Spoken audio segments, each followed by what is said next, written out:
wild woman, Allison Lovejoy. Nice to see you. Great to see you, Lua. Great to see you too. Sorry to be late, but I found parking in Northeast. Fantastic. And this is Paul Drexler, who is going to be showing us around to some places today. So I bought not one copy. I went on the internet and I found 5 copies of this book. So I bought 5 copies. And I said, well, I'm not going to do this one alone because I'm tired of working by myself. Yes. So I called Lua and Beth and Natalie and Allison.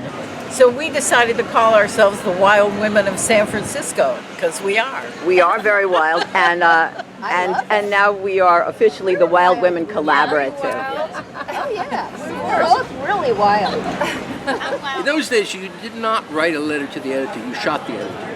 That was basically the way they dealt with it.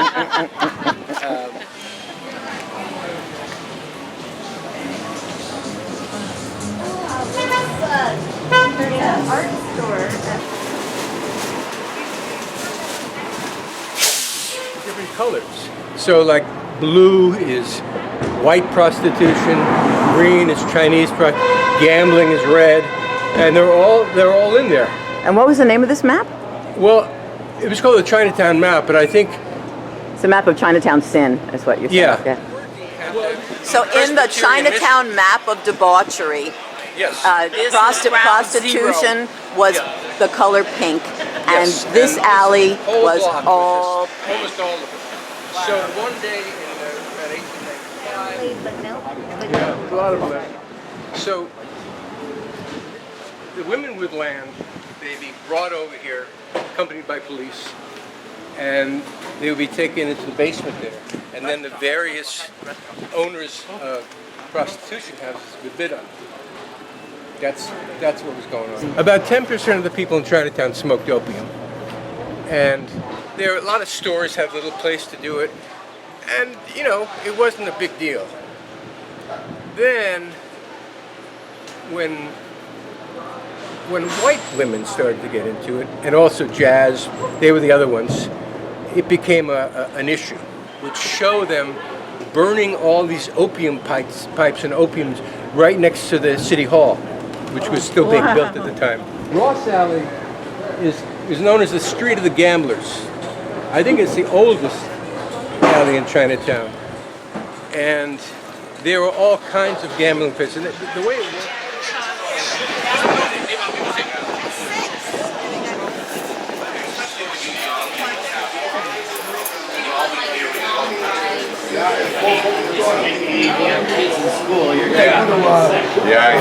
Spider Kelly's, where they put a lead and copper shield in the wall to protect the bartenders from the bullets that came from the So Different Club.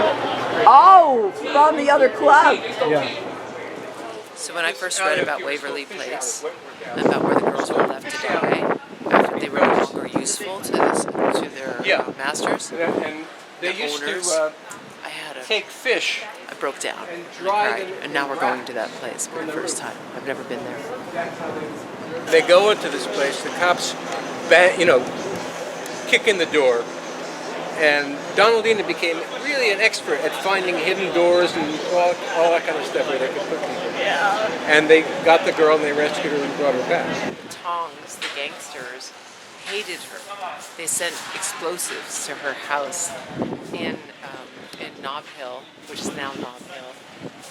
And she came here with firemen and her colleagues tear down walls, literally, and it helped young Chinese girls, some age of 10 or 12, escape from sexual slavery.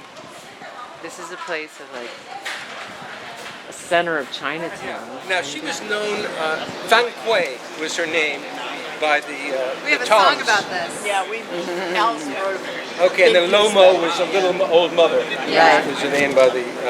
And she used to go across the rooftops to get into the places sometimes. You're probably right. So when she adopted girls that she has helped escape from here, they would steal them back. And she got papers for them. And she would come back and find them.